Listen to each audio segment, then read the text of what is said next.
Dan the Wheelman here. Say you're Toyota. For years with the RAV4, you've had one of the highest selling compact crossovers available in North America. In fact, with the RAV4, you were one of the first manufacturers to even build a compact crossover, and so are one of the pioneers when it comes to one of the most popular segments on the Canadian and North American automotive landscape. But if you're Toyota, how do you push the envelope of the RAV4? How do you move the goalposts a little bit? Well, they've released a hybrid version, they've released kind of an off-roady trail version, and more recently, TRD, or Toyota Racing Development, has got their hands on one and kind of massaged it a little bit. But can you keep going? Can you keep pushing the envelope even further if you're Toyota? And if so, how? Well, you can release this. This is the 2021 Toyota RAV4 Prime. And for those familiar with the Prime nomenclature of a Toyota will know that the Prius Prime is a plug-in hybrid version of the Prius Hybrid. This is also a plug-in hybrid electric vehicle, or PHEV, and it's loaded with all sorts of electronic trickery and bells and whistles to make clean, green, efficient EV driving that much easier and more comfortable. To kick off Eco Month with the Automobile Journalists Association of Canada, I'm going to take the 2021 RAV4 Prime on a drive through the mountains in and around Vancouver, British Columbia, to see if it does justice to not just the RAV4 name, but to the PHEV segment as well. Styling adjustments include special wheels, new LED kind of fog lights there, those vertical fog lamps, and new grille styles as well. There's also new LED taillights around back too, so while it looks like a RAV4, there are some differences to separate it from the rest of the pack.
So contrary to popular belief, or contrary to my belief anyway, you don't lose any space with the switch to Prime over the RAV4 Hybrid, which is really, really great. Oftentimes the bigger battery, you lose some space, but this one, the battery is stuffed nicely into the floor, so no occupant space has been lost. You do lose a little bit of cargo room, but it's not a huge deal, and as we'll see in the next shot, the rear seats fold flat too, so there's that. So otherwise, it's nice in here, it's well equipped. This is the XSE with tech package. That means it's got everything. I've got JBL audio, digital rear view mirror, excuse me. I've got heated and cooled front seats, wireless charging, 9-inch display, which is a RAV4 first, moonroof full length up here, also a RAV4 first, and a digital gauge cluster 2, plus paddle shifters, which I don't think I'm ever going to use, but they're here. Drive mode controls are right here. I'll go into more detail what those do over the drive portion. These nice rubberized bezels on the climate controls I love. They're nice, easy to grip. So it's really well equipped in here. It's not especially exciting to look at. They've tried to gussy it up a little bit here with some red on black stitching. That's a RAV4 first, I believe. But it's definitely function over form when it comes to the RAV4, and that's fine because it's quite comfortable.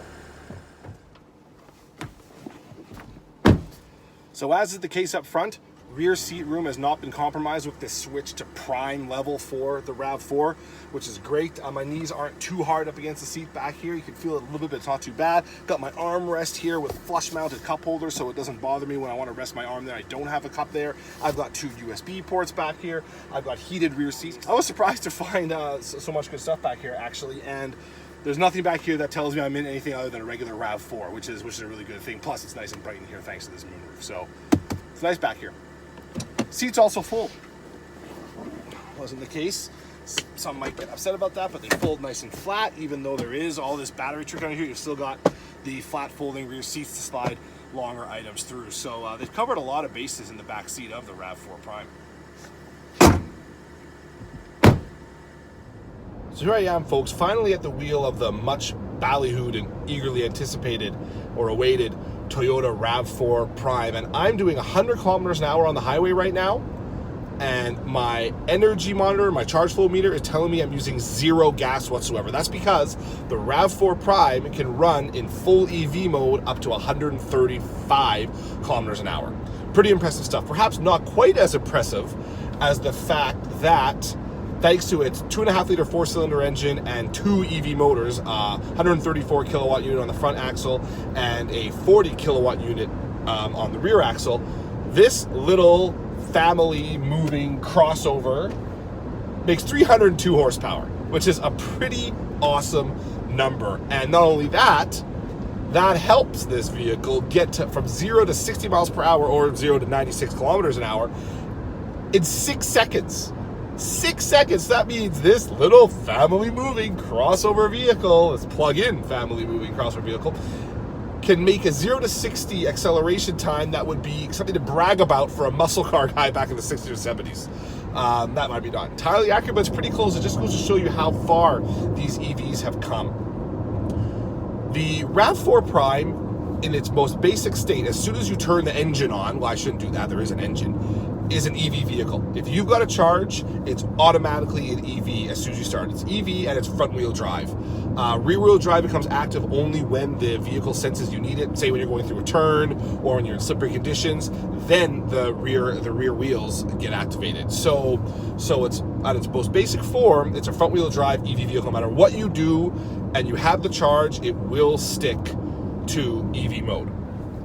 But there are exceptions. There are 2 buttons here that are kind of variations on a theme. One is marked Auto EV/HV, so electric vehicle/hybrid vehicle. The other one is marked HV EV charge hold. So what the Auto EV/HV button does is it maximizes your EV range. So if the natural state of the RAV4 Prime is EV, what Auto EV does is if you're, say, climbing a hill, for example, on the highway, it will activate the gas engine to help you do that. Instead of spending all your EV juice to climb that hill, it will help you with some gas. It won't do that unless you, A, don't have a charge, B, are going over 135 kilometers an hour up that hill, which is really unlikely unless you're in a hill climb competition probably, and C, if you have it in the Auto EV/HV mode.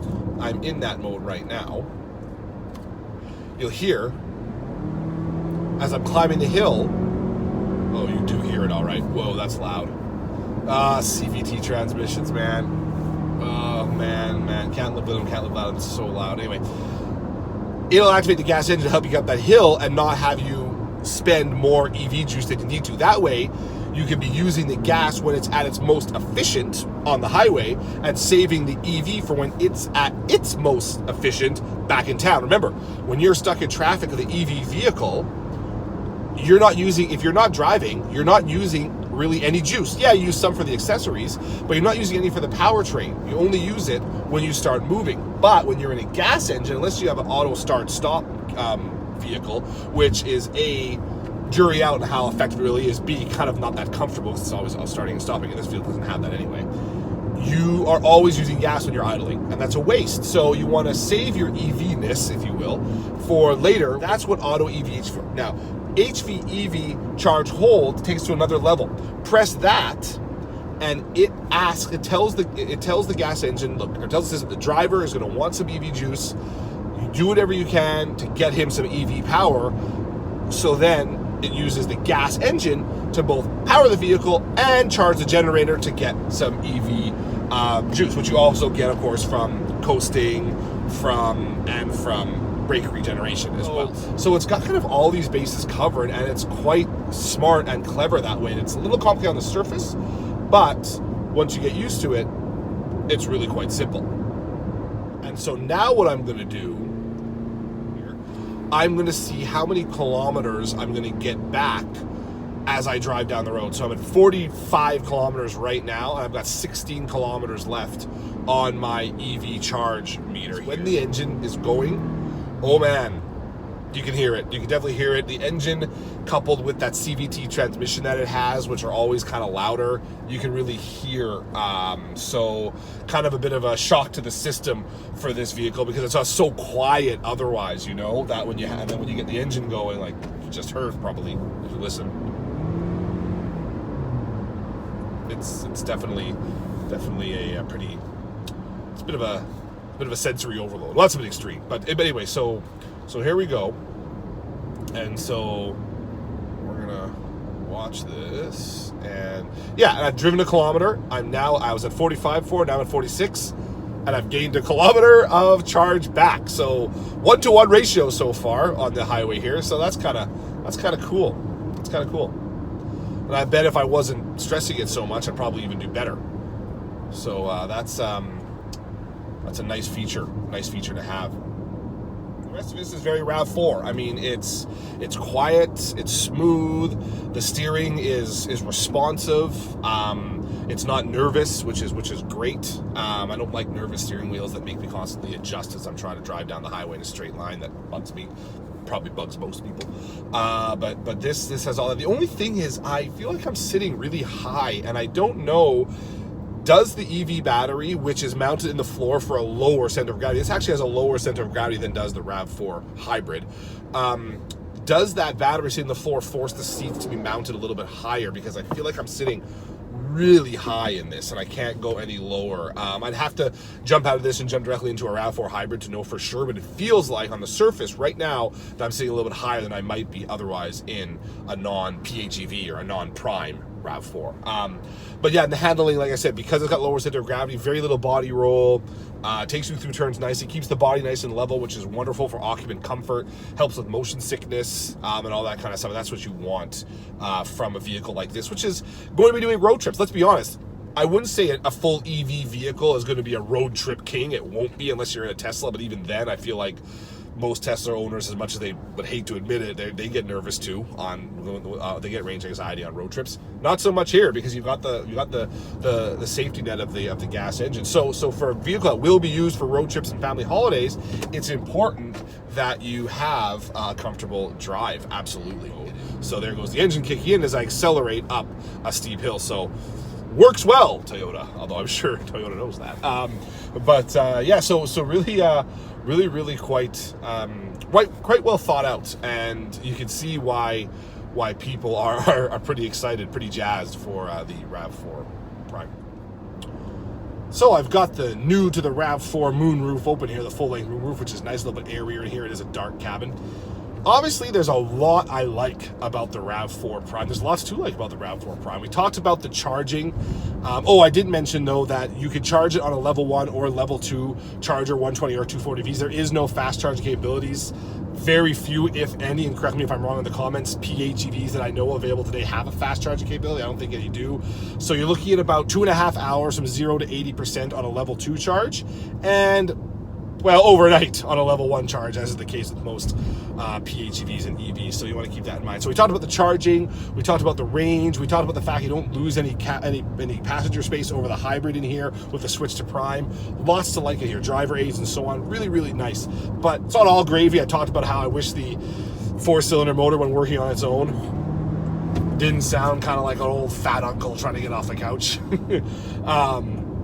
And I guess the ride is mostly good. It's a little bit rough in some parts, but these are kind of nitpicks. Lots like, I didn't even mention one of the coolest things, and that's the pricing. This starts for the RAV4 Prime SE. It starts in Canada at $44,990. Why is that number significant? Well, in Canada, if you're below $45,000 before taxes on your MSRP, you're eligible for a $5,000 rebate off the purchase price of your vehicle.